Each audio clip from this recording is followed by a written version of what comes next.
Hamilton, and this is Garden TV, and I have Billy Goodnick in the studio with me today. And hi, welcome. Hi, thanks for having me. I was reading a little bit about your bio, and it really cracked me up because it said you've always had a passion for, and of course, like everyone else, I thought it was going to be gardening or foliage or whatever it is, and you've always had a passion for drumming. Absolutely. Tell me a little bit about that, and then we'll talk about how you got into gardening. Born in Brooklyn, big city.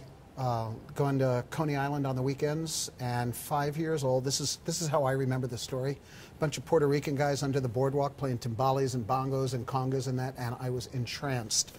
And about a month later, with my little allowance and my folks helping out, I got my first pair of bongos. But we're living in an apartment building. No way I'm going to get a drum set. So I had to wait until I was about 10 years old. All I had was drumsticks and a little rubber pad to bang on while I watched TV, and finally got a drum set.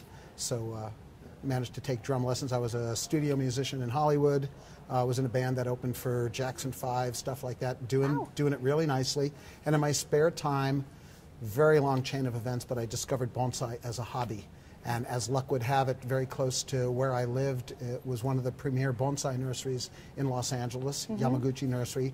I studied with John Naka, who was the American master of bonsai, and started getting more and more interested in plants, realized music was kind of a flaky business.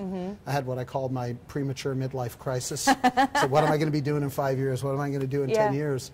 And I went back to school, started studying horticulture, worked in nurseries, worked for landscape companies, threw my back out, decided I'd go back to school, and got a degree in landscape architecture. In my 30s, came out, and that's my profession. Yeah, it's interesting how little things can change in our lives and lead us in a direction that we had no idea it would take us. So I heard life is what happens in between making plans. So, very good. I'll have to write that one down. Now, you've been going around and speaking and letting people know, your little tidbits of knowledge. Right. Tell me a little tidbit of knowledge. In Santa Barbara, I think it was beginning of the 80s, we had a really bad drought, and everybody just started letting their gardens and lawns go.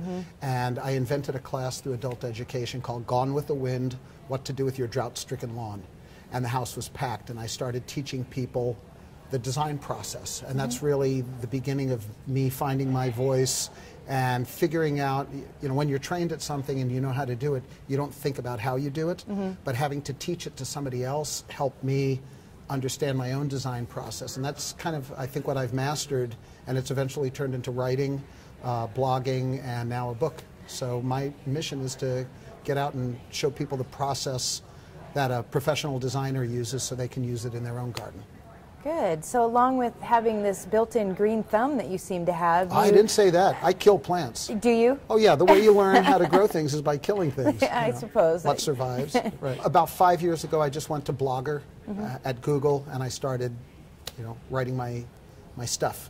That got discovered by a couple local magazines in Santa Barbara, and they said, if you'll write an article for us, we'll give you an ad for your landscape design business. Wow. So my first 3 writing gigs were all barter. Okay, a you couple of scratch my magazines. back, I'll scratch Exactly, yours. And it was great. And then I started posting my Santa Barbara blogs through Twitter, and literally got discovered by Fine Gardening magazine. They said, we like your voice, we like your West Coast approach, we need some new blood here at Fine Gardening, would you come blog for us? And that was like the first real serious offer of writing. That turned into now having my own column in the magazine, and so my credentials started going up, and then I came up with this, well, completely on the side of the writing, at my blog called edhat.com in Santa Barbara. Once a year I gave out the Santa Barbara Not So Beautiful Awards to go along with an organization that gave out architectural awards and stuff so like that. Not So Beautiful. Not So Beautiful are all the fugly, can I say that? Yes, yeah, I think fugly, so. all the fugly, boneheaded things people do, shaping plants into hockey pucks and meatballs and pancreas and stuff like that. And I started taking pictures of them and explaining why it was such a weird thing to do. But there were lessons, but I was also getting my snark, having some fun with it. So I went to this publisher and I said, I want to do crimes against horticulture. And they said, we're not crazy, but we like your writing, we like your voice. Would you do another book for us? So we came up with, should I show the book? Yes, this is the Drum roll? moment. I didn't bring my drums. Oh, done a drum roll. Came up with Yards. All right. Turn any outdoor space into the garden of your dreams. And it's basically what I've been teaching for 20 years. It's that there's a process that goes with design. I'm all for people who are just plant collectors. They want one of this, one of that, and they want to make them grow. That's great. A lot of people aspire to having a garden that looks like the stuff they see in the magazines, and you can have both if you follow a design process. So that's what I do here. It's the way a landscape architect thinks.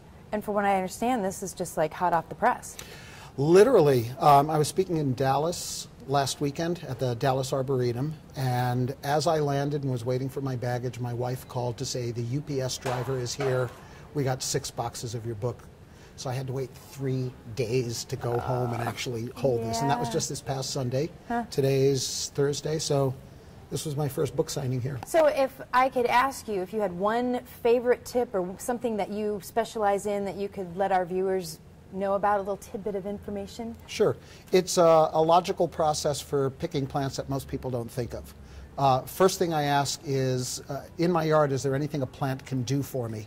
Cast shade so it's cooler to sit there, block the wind, protect an erodible slope, that sort of thing. So before you start picking out plants, you walk around your yard and you write down notes like, these are the things I need. I want to block a view, etc. And you put a little note on the drawing. So that's your first step. Next thing is I divide plants into 4 categories. Something's either a tree, it's high, meaning above eye level, it's medium, eye level to knee high, or it's low. And I do a drawing just based on, I want tall stuff here to block a view, I want low stuff here so I have an open view. So that's the second step, is categorizing all the plants. Then you have to filter through them and say, is this plant going to thrive where I'm putting it? Does it like my soil? Do I have enough sun for it? And then when you're all done creating that list of plants, then you make it drop dead gorgeous. But most people start with, oh, here's a pretty orange flower, I need orange, and they don't think about all the other things a plant can do. So you need to start broad, use the plants how they're best going to be used in your yard, and then figure out how to make it pretty.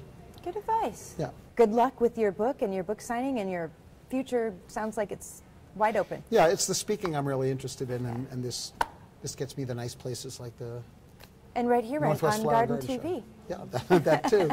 Thanks again, Billy. We Oh, you're very appreciate welcome. it. I'm Holly Hamilton, and you're watching Garden TV.